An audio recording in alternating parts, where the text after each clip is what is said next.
जिसकी बिना पर आज पूरे बच्चे बिहार के भी हो, दिल्ली के हो, 5-5, 6-6 साल से जेल में है। तो मेरे अजीज दोस्तों और बुजुर्गों, हम आपसे अपील करने आए हैं कि आप अपना एक वोट 11 तारीख को नुकसान होने मत दीजिए।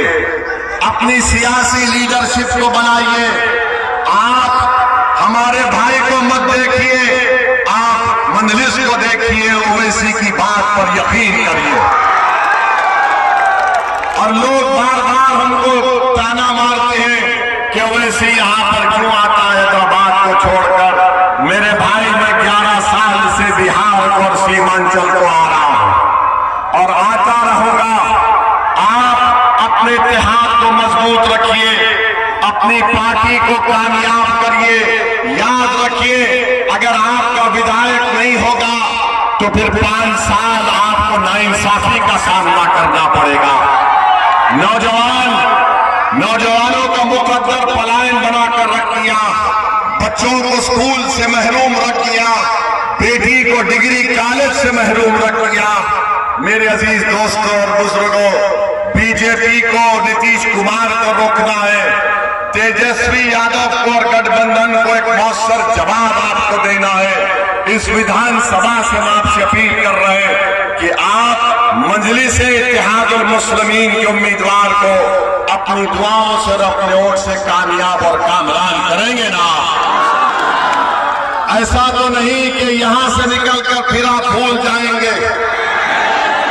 याद रखिए, हमारे भाषण सुनने को तो लोग बहुत आते हैं, मगर जब वोट डालने की बात आती है तो उस शिद्दत से वोट पड़ना चाहिए जो आज यहां पर आप आकर मोहब्बत के मजारे कर रहे हैं।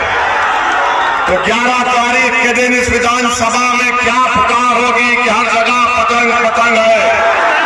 हमारी मां और बहनों से अपील कर रहे हैं, बुजुर्गों से अपील कर रहे हैं कि आप पतंग के निशान पर वोट लगाकर अपनी पार्टी को, अपनी क़यादत को कामयाब करिए। आपका एक वोट नरेंद्र मोदी के काले वफ कानून के खिलाफ आपका एहतजाज होगा। आपका एक वोट सीमांचल और बिहार के गरीबों की एक आवाज बनकर विधानसभा में गूंजेगा। आपका एक वोट पतंग छाप पर तेजस्वी के मुंह पर जवाब होगा जिसने आपको चरमपंथी कहा। याद रखिए, आपने पिछले 40-50 साल से मुख्तलिफ सियासी पार्टियों को वोट दिया, मगर आपको और हमको क्या हासिल हुआ बताइए। गरीबी हमारा मुकद्दर बन गई, बेरोजगारी हमारा मुकद्दर बन गई, जमीन कटाव हमारा मुकद्दर बन गया, पुल नहीं है, हमको कश्ती में बैठकर अपनी जान को खतरे में डाल कर जाना पड़ता है। हमारी बेटियों के लिए अस्पताल नहीं है ज़िंदगी के लिए। ये सब मसाइल है। इसका हल एक ही है कि आपके पास सियासी ताकत हो। हम किसी समाज के खिलाफ थे ना कभी रहेंगे इंशाअल्लाह। ये हमारे बीजेपी, आरएसएस और तेजस्वी चरमपंथी कहते हैं, अरे जब देश को जरूरत पड़ी, पहलगाम के बाद ऑपरेशन सिंदूर में अगर किसी ने सऊदी अरब, कुवैत, बहरीन, अल्जीरिया जाकर पाकिस्तान के खिलाफ उस सरजमीन में बैठकर भारत का परचम लहराया तो उसका नाम ओवैसी था। खैर, कोई बात नहीं, ये तेजस्वी जानता नहीं सियासत क्या है, अभी दूध के दांत नहीं निकले उसके। और याद रखो, ये उम्र का भी कच्चा है और जबान का भी कच्चा है। तो गठबंधन इंसाफ नहीं कर सकता। बीजेपी और नीतीश कुमार को अलग ऐलान कह रहे हैं कि हम हिंदू राष्ट्र बनाएंगे। तो ऐसे माहौल में आपसे मैं अपील कर रहा हूं कि आप जो मजलिस और चंद्रशेखर आजाद और स्वामी प्रसाद मौर्य ने मिलकर हमने जो अलायंस बनाया जीडीए का, आप उन उम्मीदवारों को कामयाब करिए। आप आए, आपका बहुत बहुत शुक्रिया।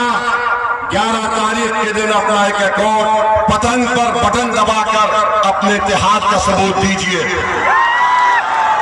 हम आपसे अपील करना चाह रहे हैं कि हेलीकॉप्टर दोबारा आएगा, खुदा के लिए इतनी करीब मत जाइए, आपके जान को खतरा हो सकता है। ऐसा मत करिए। दूर से जहां पर वो बना दिया गया उससे पीछे हटकर आप वहां पर रहिए। ड्रोन मत चलाइए, ये ड्रोन को बंद करिए, ये ड्रोन को बंद करिए। जब हेलीकॉप्टर आएगा तो हमारे साथ नारा लगाइए, हमारा इतिहास जिंदाबाद, हमारा इतिहास जिंदाबाद, हमारा इतिहास जिंदाबाद, मजलिस इत्तेहादुल मुस्लिमीन जिंदाबाद, मजलिस इत्तेहादुल मुस्लिमीन जिंदाबाद।